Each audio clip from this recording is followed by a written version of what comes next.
Be able to share. Yeah, you will. You have the access. Don't worry about it. We'll just wait for the attendees to join. You can check if the PDF works. I've downloaded it anyways.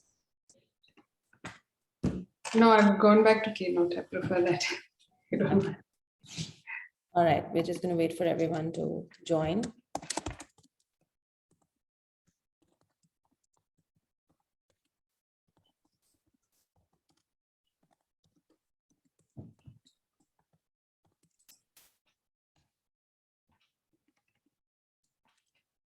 I'm still getting the message you cannot start screen share while the other participant is sharing. Okay.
Insy, you can share your screen now.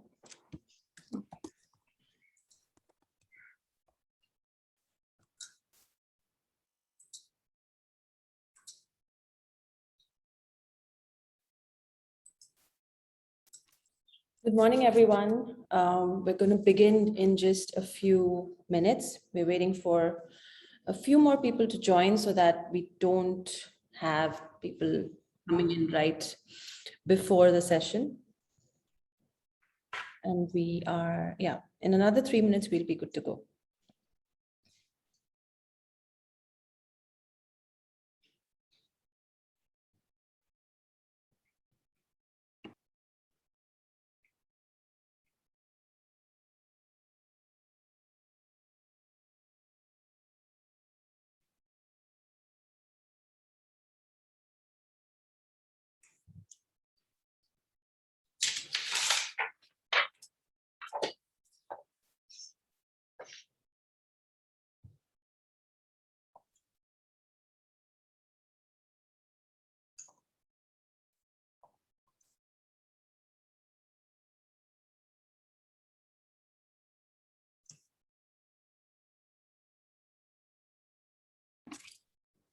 Yeah, Insy, over to you. We can start. Okay. So welcome everybody. I'm glad you're here to learn how to shoot food and product photography. First of all, I'd like to thank Armin and ItsHerWay for giving me this opportunity and for all of you to be able to learn how to do this. So to introduce myself, my name is Insy. I've been a food photographer for the past 19 years and I studied photography. And I've since then worked as a professional photographer. I used to shoot a lot of Arabic lifestyle and people and run an image library called Gulf Images, where we used to sell Arabic stock for advertising. And 10 years ago, when my son was born, I did not know how to cook. And that's how I started this recipe site called Look and Cook. And since then, I've been working with a lot of food brands to shoot food for them, food videos and still images. And I also run a studio called Look and Cook Studios. So without wasting time, I'd like to dive in because there's a lot to cover today. And I consider photography as a creative art. So in art, if you want to paint, what do you need? You have a blank canvas, you need colors to paint. So using your paint, you get a picture like Van Gogh, right? Photography is the same. So you need to consider your CCD on your camera, whether it's a DSLR or a mobile, as your blank canvas. And the light from the sun or your artificial lights are what we use as paint. Because the term photography means painting with light.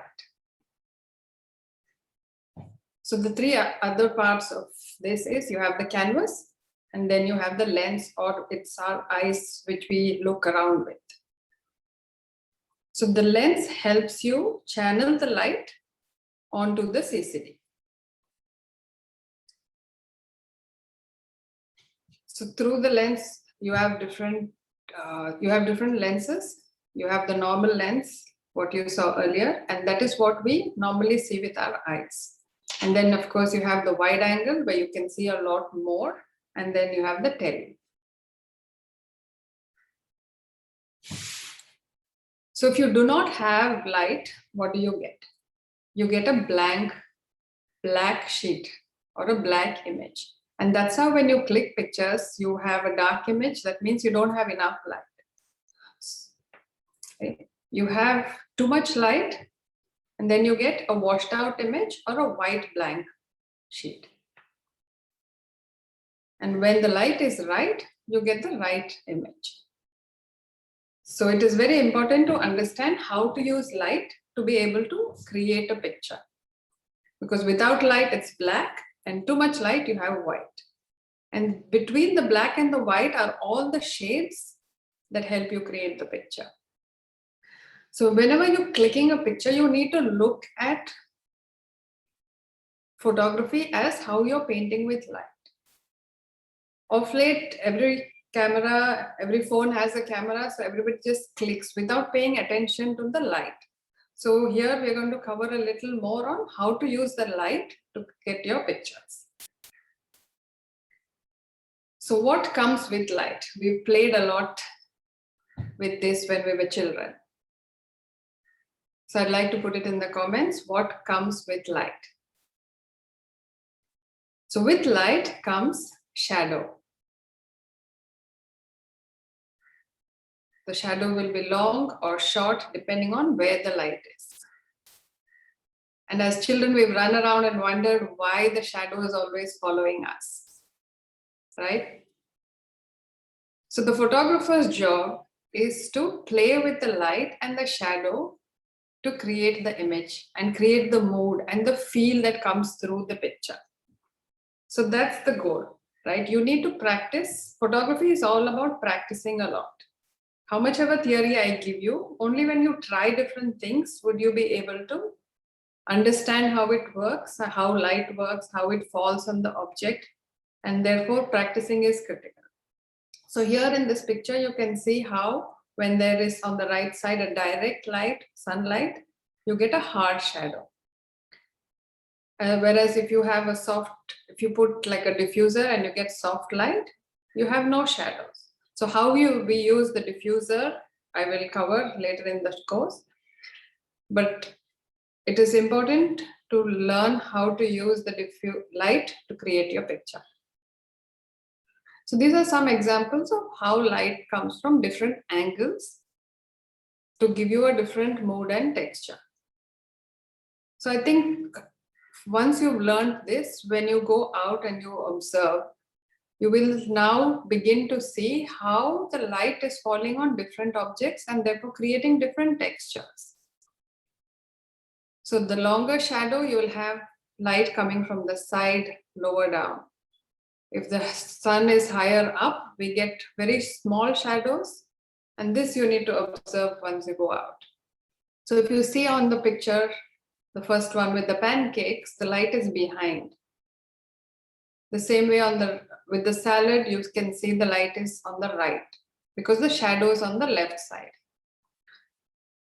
So this is what you need to do now. When you are browsing the different feeds, Instagram, TikTok, you can look at how the shadows falling and how the light is placed.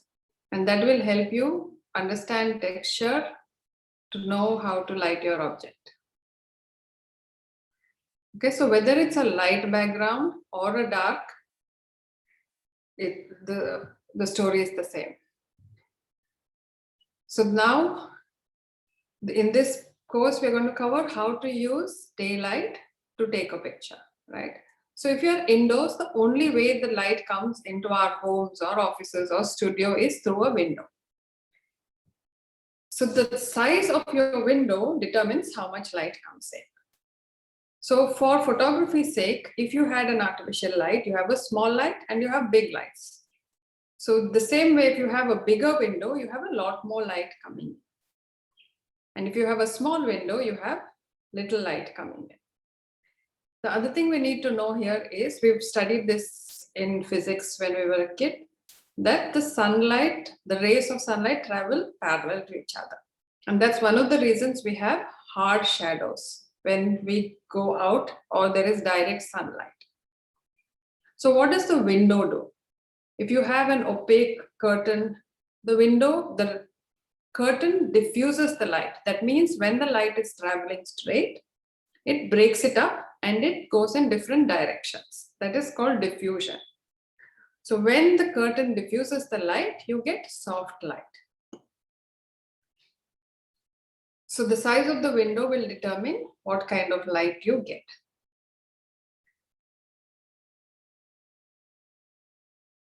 So once you have a window, there are 3 positions you can stand on. I will show you a demo a little later on in this, and then we can see how to use the window. But if you have the window, you can either you'll be standing with the window on the right side or your left side. Because if you're standing facing the window, all of the light is coming on you and therefore you will have a silhouette.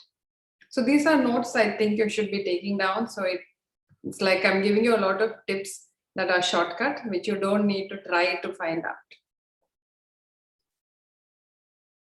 Okay. So further down, we will see how to use the diffuser in the demo. So once you have your object, you need to decide what is going to be your background and how you're going to place it. So let's cover a little bit on the color and composition so we know what kind of a setup we want to do. Right? So once you have a product,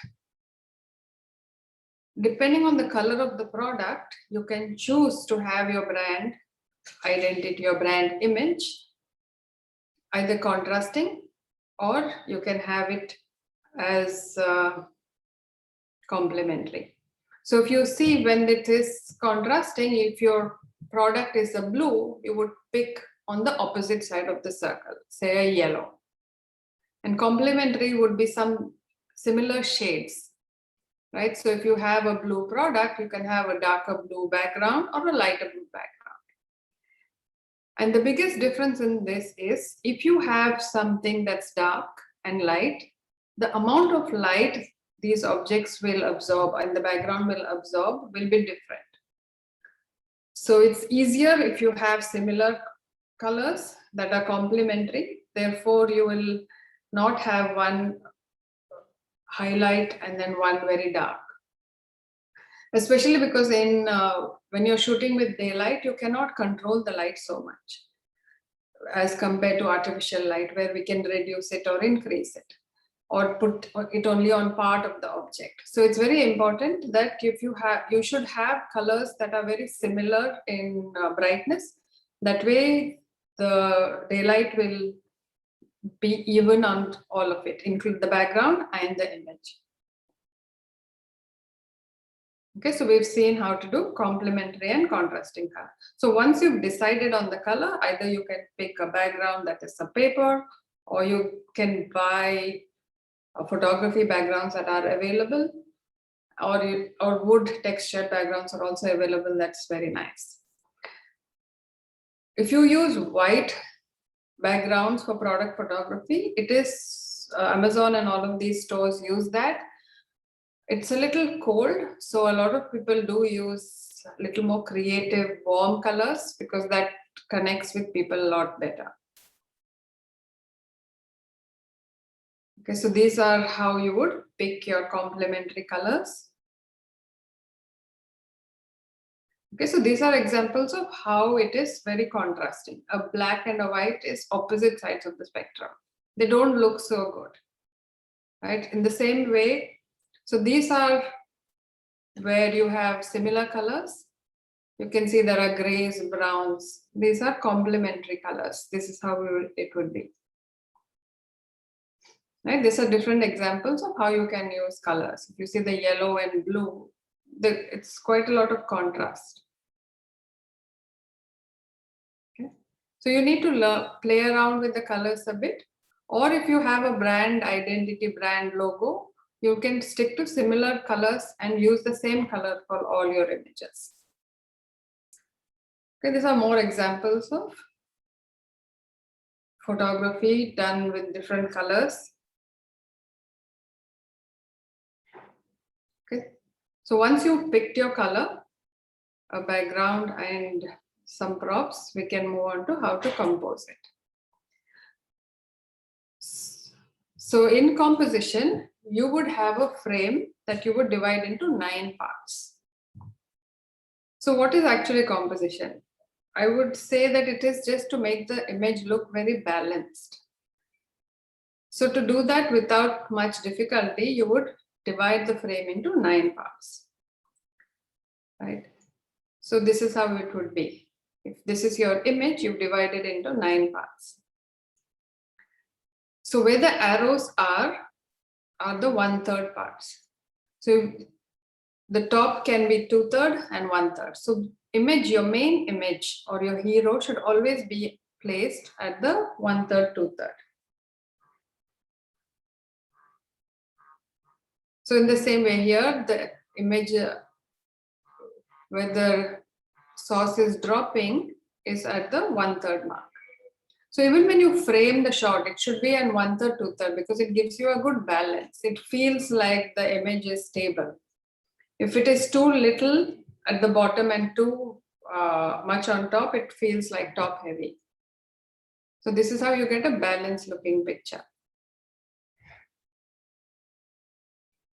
So if you are using a square for your online store, you could place it in the center.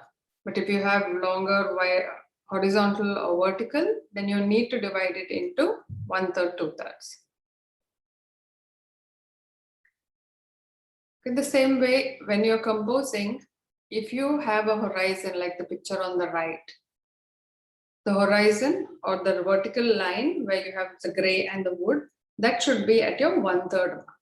If you don't have that, it's easier to shoot. But if you have the horizon, you need to be able to have it on 1/3. So you need to position your camera or move it up and down where you get the 1/3.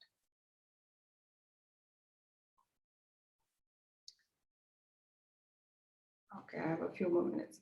So let's go. So now that you've decided your product, your background, and you know how you're going to compose it, you set up your table. We're going to now light the product. Okay, so how do you manage or control the light that comes out of the window, right? Before we go for the demo, let me explain how it works. So you have something that's known as a reflector. A reflector could be like any kind of a foam board that I have here, for example. You can just buy this from any store and use this. So a reflector is when the light comes through the window, you want to bounce it back. So you need to imagine how when the rays come in straight, you need to bounce it back to where you want it to be. So the reflectors can be of different sizes. So if your product is really small, then you can just have an A4 size reflector. If your product is big, then you'll have a larger board. And what you need to imagine is how the rays, when it comes, the bigger the board, the more it gets scattered. And that's how you have softer shadows. So if you have a small board, the amount of scattering is less, and therefore your shadows will not go. It will still be there.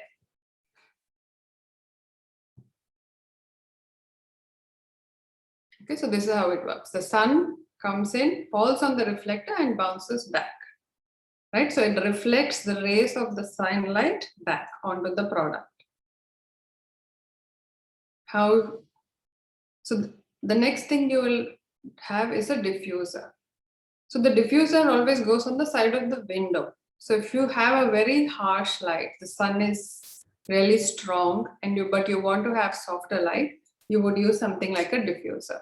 So you get diffusers in the stores that it comes of skim cloth, or if you want, you can buy like tissue butter paper, and you can make your own frames as well and use that as your diffuser. Or you can even use a thin white curtain on the window to cut the light. So these are different, but don't use color because color will bring the own color onto the light. So it needs to be white because the sunlight is white in color. So this is how you would diffuse it or reduce the amount of light that's falling on the object. Okay, so this is an illustration of how the light comes through the cloth and therefore spreads. If you see, once it passes through the diffuser, it is not parallel anymore. It gets diffused or it's spreading in different directions. So if you want a hard light and you want to diffuse it, it doesn't work like that. The minute you put a diffuser, you will have a softer light. Okay, so we have covered most of the theory. And I promise we'll get into the Lightroom software where you can use. So why would we use a software to shoot as compared to a normal camera? I will show you examples of that. So I'd like to just stop sharing this and then go into the app. So this Lightroom is available for iOS and Android.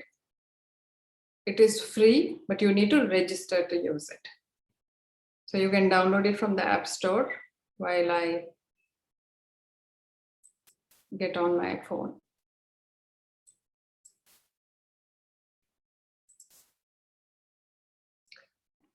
We'll just launch a poll while Insy is switching screens.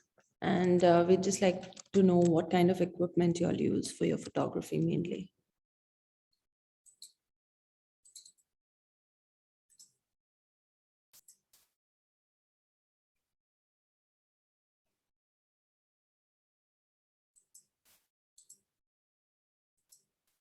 Oh.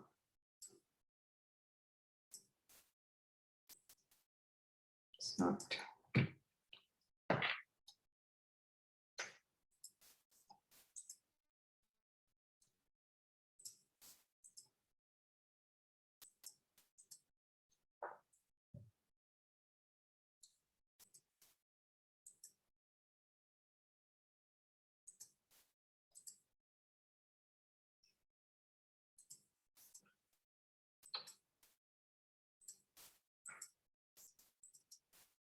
I'm having trouble again sharing.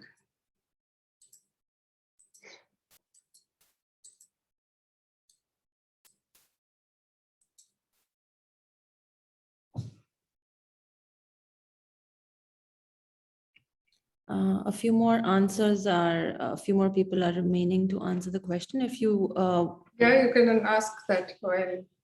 yeah, maybe we've just asked what kind of equipment do you take your product pictures with?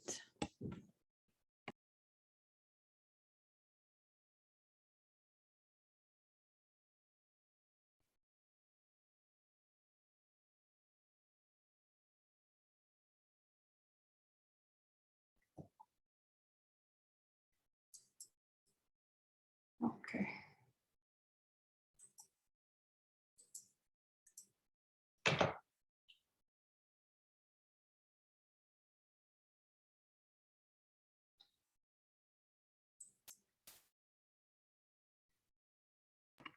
Are you showing us the software, Insy? Okay, Yeah. perfect. Okay. You share your phone screen, I believe.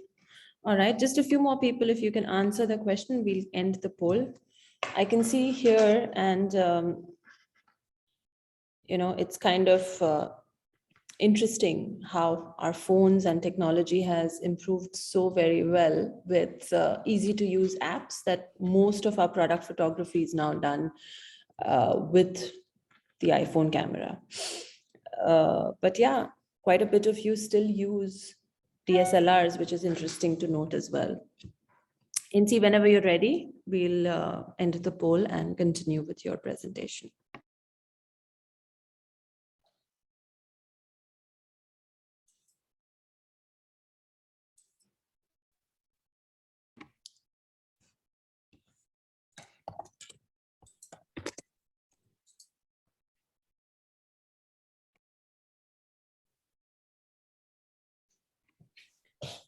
Are you okay to answer a few questions while we're waiting for this to load, Insy? There's a question. I'm not sure why it's taking that much time to load. It shouldn't. That's fine. I think if you can share something off of YouTube, if it is there, then it would be easier, I believe, for everybody to see. Technology sometimes. Okay. No, I can just. Yep. 1 second.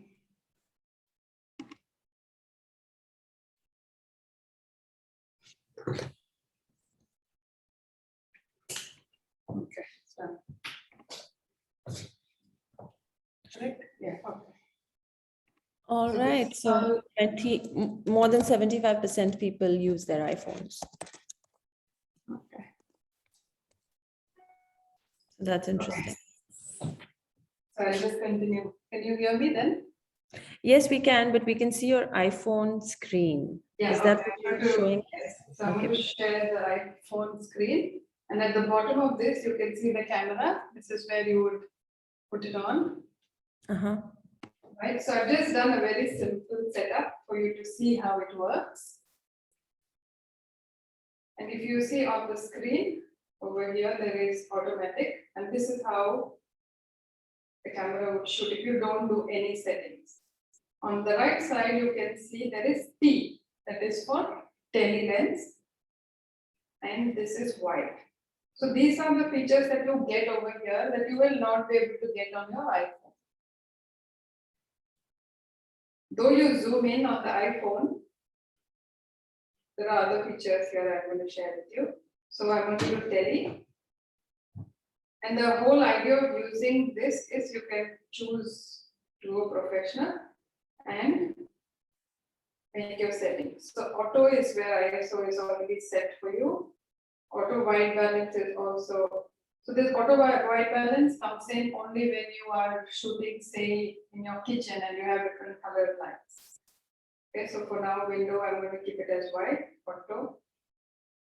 So here I can change my exposure. I can make it bright, I can make it dark.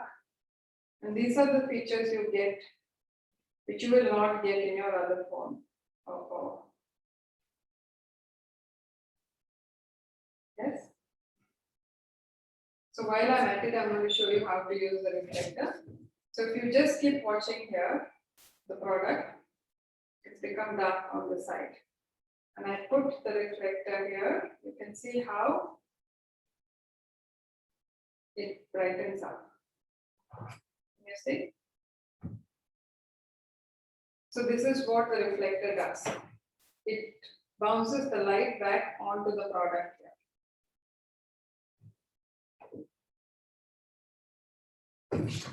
So say I have now, it's very bright.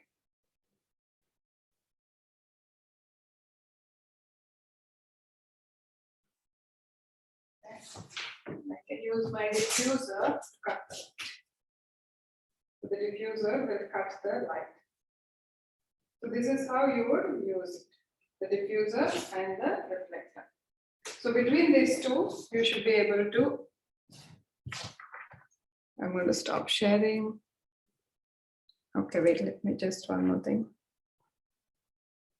So this is an example of what I did earlier with a normal camera auto. And here you can change the mood of the picture.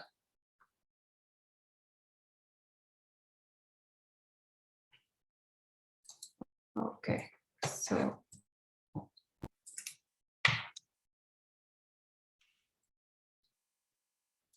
I'm going to continue with the presentation. So any questions now before we go further?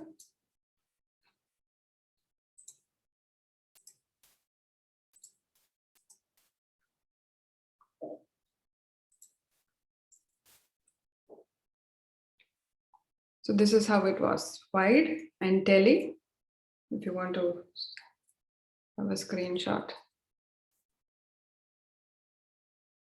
Okay, so then apart from this, there is, like you saw, there's so much more in the Lightroom, like what is ISO, what is white balance, how do you set the exposure. So everything I'm not able to cover in this course at the moment. There are a few questions if you want me to tell them or share them with you now, or So I'll just finish these two screens more and then I can. Okay, perfect. Okay, so to continue this learning journey, and you want to learn how to use your DSLR to be able to set the aperture, shutter speed, all of that, using daylight, and tell your story, how to pick the props, how to make your mood, because each mood gives a different story, and how to use Lightroom to export your raw images. I am having a workshop next month, and this is what I normally charge for it. And here for ItsHerWay customers or members, this is what I'm charging as a special discount. And if you want to enroll, you can just scan this QR code and join. And any other questions you have, you can always connect with me on my Instagram page. Thank you. I can answer your questions now. All right. Thank you so much, Insy. I think it was very helpful for some of the solopreneurs who are listening in and watching your webinar. First and foremost, the question was about Lightroom. And if you can see in the chats as well, the question was about what is Lightroom, and is it only an app, or can you download it on your laptop as well, I believe. Yes, it's part of Adobe and they have it as a software as well. So Lightroom is where you can edit raw images. Okay. Okay. So there's another question for photography, specifically food photography. What lenses do you recommend for food photography? That's from Rifa. Okay, so 100 mm if you're doing tele or close up, and 50 mm if you want like a top shot wide where you have like the flat lay, what is called flat lay. I would use a 50 mm, and if I'm doing a 45 degrees, I would use 100 mm. Okay. Another question that came in early on was, shouldn't we take pictures with light behind us? Like, shouldn't the window be behind us instead of it being on the left or right? Okay. So why do we not like our passport pictures? It looks flat because the light is in front of us. So what does light being on the side give? It gives the texture. It gives the mold in the face. It gives you a third dimension, because where does the third dimension come from? It comes from the shadow, because it is all about playing with the light and the shadow, right? So the texture comes from the shadow. So the minute you put the light in front of us, all the shadows disappear. And that's why there's no texture. And that's why it looks flat. So if you want to have no shadow, you can put it in the front. And that's what a ring light does, right? It makes it flat, but at the same time, it flattens the face. So that's the choice. But if you want, especially products and things like that, when you want to sell, you want people to feel it when they see it. And that's why they need to feel like I want to pick it up from the screen. And that comes when you have like a side lighting. Whereas models use flat light, ring light, because they want all the blemishes to be gone, no wrinkles to be seen. Flat light works. Interesting. Interesting. Okay. I think one more question. Rifa has another question. It's only to edit or take pictures too for, I think it's about the lens. Lightroom? Lightroom, yeah, Lightroom. So the app is to take pictures and edit, whereas if you do it on the desktop, it's only for edit. Okay. And another question is when you're taking pictures of tall objects, the object placed on a side in the frame appear bent. How do you minimize that? Which lens works for that? No, I didn't Super get it. technical. It's a question by Rifa. Okay, when photographing tall objects, the objects placed on a side in the frame appear bent. Okay, so it is, how do you minimize that?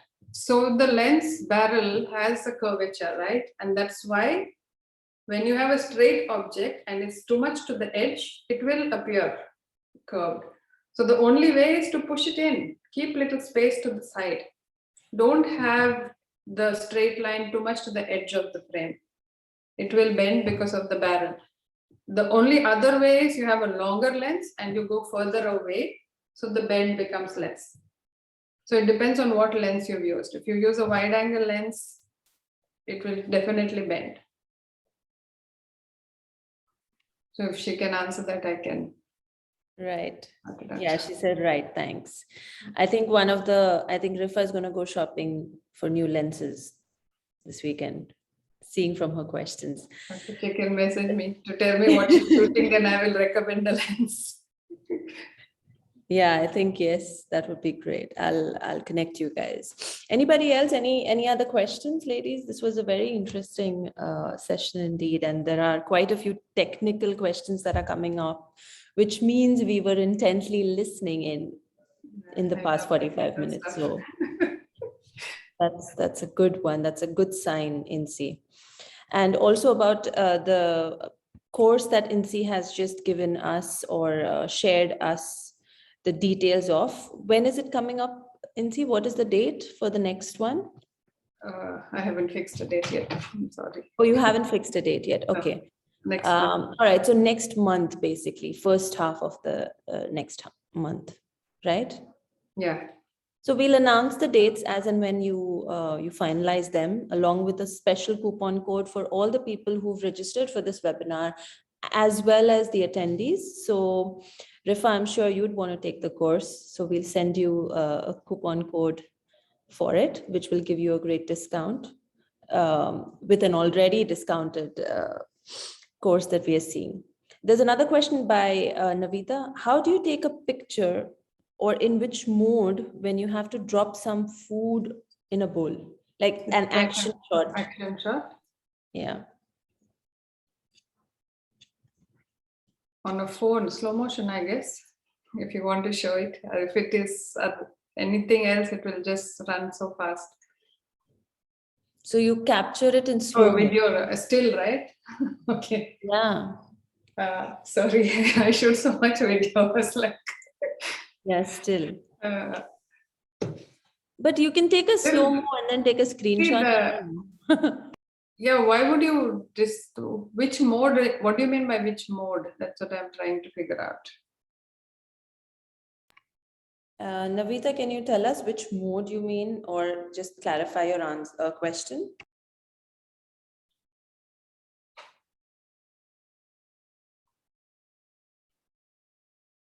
Should we bring her in for a question? Yeah, Navita, yeah, she's mentioned. Okay, I don't know. That's the reason I'm asking. Is there a specific No, setting? there's no specific setting. So the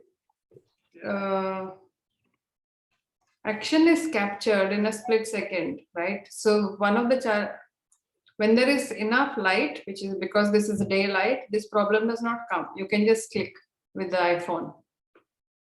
If we shoot with a DSLR, then there is an issue. Okay, so DSLR. So here the issue is, if you want a really sharp action shot, then it would depend also on the light you have. Because if you are,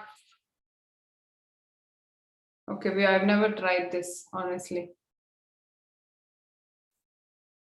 But why would, no, I've not tried it.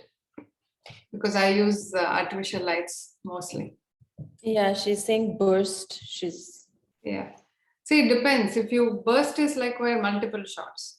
So you would drop something and shoot it. But the challenge with daylight is there is a lot of other light, ambient light. So it depends on your setting, what you want to capture. So for me, I've done it a lot, and I know at what point to click. I don't do bursts. I just have single clicks.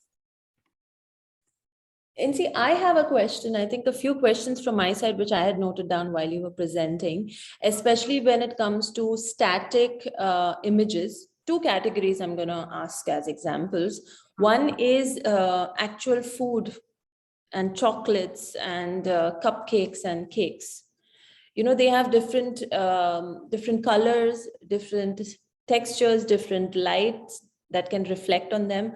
What would be the best approach to kind of have a set template, if I may, in taking pictures for bakers? Because we're seeing a lot of bakers who are taking pictures from their phone, taking pictures in with amazing products. When you see them in life and real life, they are much better than what the pictures show, and that kind of does not represent it correctly. It should actually be the other way around, right? The images should be larger than life. So I mean, we'd love to know some tips and tricks of how our shepreneurs can improve their output in the imagery. I'm sure the food that they're making and the stuff that they make is amazing, but sometimes the pictures don't really tell the real story. So how can we help them? See, cupcake is easy. Okay, with what I've taught today, cupcake doesn't shine, correct? So it is easy. You can put it next to the window and it will have a good amount of light to show texture, and you have a reflector. The challenge will come when you have something like a chocolate that is reflecting light. Yeah, like a chocolate mousse or something like that. Yes. So if you have anything shiny that's reflecting light, then there are two ways. One is on Amazon, you get these little light boxes. Yeah. You could buy those light boxes and put it inside it. So it's soft light and it does the shots without giving you like visibility of everything around in the studio. Okay. And or you need to have a large whiteboards all around to make it like a box. Okay. And what about those 2 and 3 tier cakes, like festive cakes? Those, I mean, probably even the small boxes will not be right for them, right? Because the small boxes are 1 square foot. One of the things I've noticed on the site is like when people do these cakes, they have a lot of disturbance in the background. Right. So they're taking it from their kitchen counter per se. Correct. Yes. So that is what needs to change first. You need to have a setting that looks neat. Yeah. So even if it is like 2 layers, like one flat and the background, you need to have that sorted and then place your cake and shoot. So if we have to ask you about 3 quick tips to make an effective festive cake look good from your phone camera, if you can just bullet point them, we're gonna keep that as a how-to as well for you. 3 quick points. And so what I would do to keep it simple is buy like a roll of paper so that you don't worry about horizon, right? You just lay the paper and then you put the cake on it next to the window and then shoot like how I showed you, but lower down. Like it needs to be like 45 degrees. One of the reasons we like what we see is we stand here, we look at everything 45 degrees, but the cake, like when we shoot it, we go too high or too low, and that does not match what we see, and therefore there's a discomfort. Okay. All right. So like I can just show you 1 second. Just here, I have like a roll of paper, right? So just open it up, put it on the table and shoot. That's the best way. And shoot it from the eye level. Eye level? Or Yeah, 40 when we see the eye or a little lower, because see, if you go too low, you will not see what's on the top of the cake, right? The top design you won't see. So you need to be like this, eye level, so you see the height of the cake and the top of the cake. And platter dishes would be more flat lay, or should we still give them a little bit of depth in terms of dimension?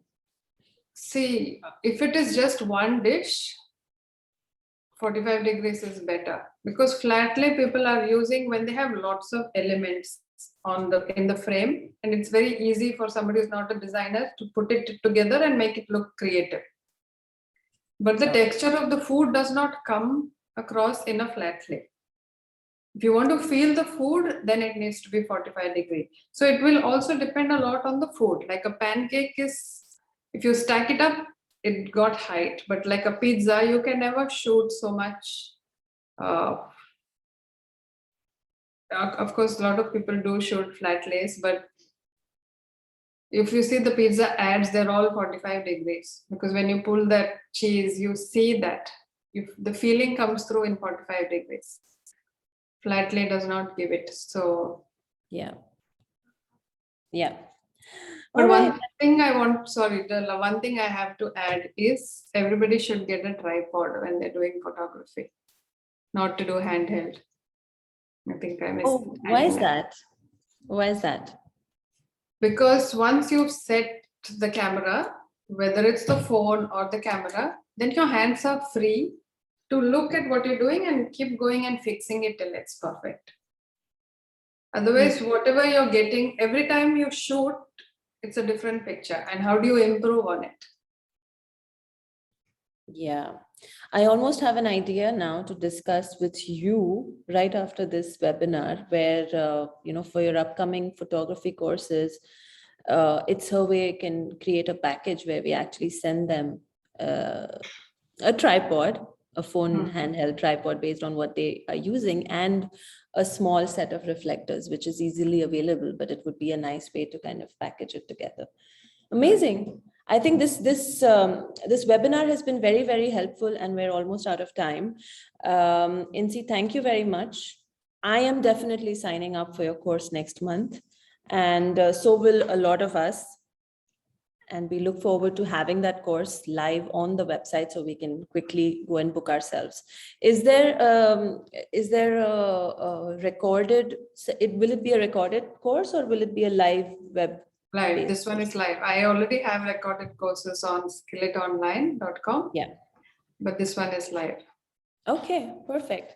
Okay. All right. Thank you very much. Any last questions, anybody? We can wrap up then. All right. I think we're all done. We look forward to seeing you again in a few weeks' time. Thank you very much, everyone. Thank you. Thank you for the opportunity. Thanks. Thank you.